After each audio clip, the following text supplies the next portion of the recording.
आपण दिवे घाटात आहोत। दिवे घाटामध्ये जस्ट आता गवळणी अजून सुरुवात नाही झाल्यात, काही लोक मध्ये गोंधळ वगैरे गोष्टी आहेत, पण आता आमच्याकडे जवळपास शेवटच्या मालिकेवरती आहोत आम्ही। आणि त्याच्या पुढे आंधळा पांगळा वासुदेव जोगी या गोष्टी होतील आणि नंतर होती गवळणी सुरुवात। जोश एकदम जोरात आहे आणि भरपूर मजा आहे, फक्त खिचडी पोट खाली असल्यामुळे जास्त जोश आहे।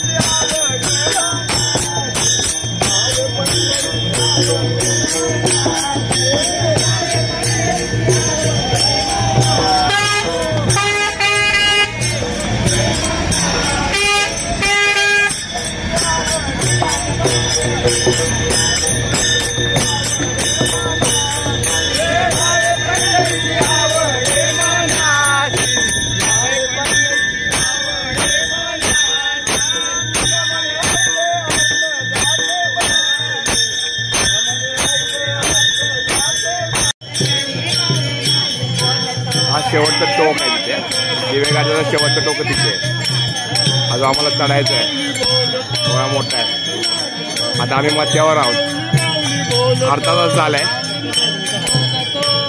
पोहोचू आम्ही आता थोडा, आता एक अर्धा तास।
आता ऑलमोस्ट शेवटच्या टप्प्यात आहे। तुम्हाला श्वास कळत असेल मी बोलताना, घाट दिवस चढणं फार अवघड नाहीये, पण म्हणत आणि नाचत चढणं फार अवघड। 1.5 तास लागतो, 1 ते 1.5 तास। माऊली एका तासात चढते नॉनस्टॉप। शेवटच्या टप्प्यात आहोत, एक शेवटचा अजून 1-2 व्हिडिओ होतील, त्यानंतर नाही होणार व्हिडिओ, तर आम्ही आराम करणार।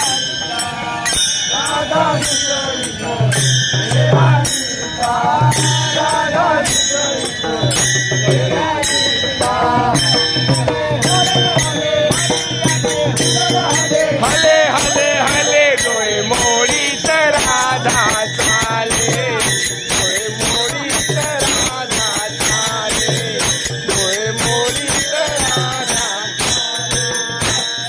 वारी आले, वारी आले, हले हले हले डोळे मोडी तर। ज्याला बघायची इच्छा होती तो जवळपास हाच आहे, जो देवा गाडीच्या वरती स्थापन केला। ऑलमोस्ट तुम्ही लोकांनी बऱ्याच ॲडव्हर्टाईजमध्ये बघितला।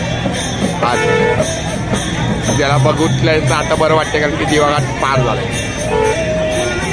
आता आम्ही जरा आराम करू कुठेतरी, तिथे वरती गणपती मंदिर आहे दिवे घाटाचं, तिथे माऊली थांबते, थोडा वेळ पुढे जाऊन विसावा घेते। तेव्हा गणपती बाप्पा मोरया, तुमच्या सगळ्यांचे आशीर्वाद आहे। परत एकदा दिवे घाट पूर्ण एक वेगळी अचिव्हमेंट आहे। आता याच्यात मोठेपण काय सांगायची गरज नाही, ज्याला इथे अनुभव घ्यायचा नाही त्याने येऊन घ्यावायला पाहिजे, ठीक आहे। तेव्हा मस्त मजा आली, धन्यवाद।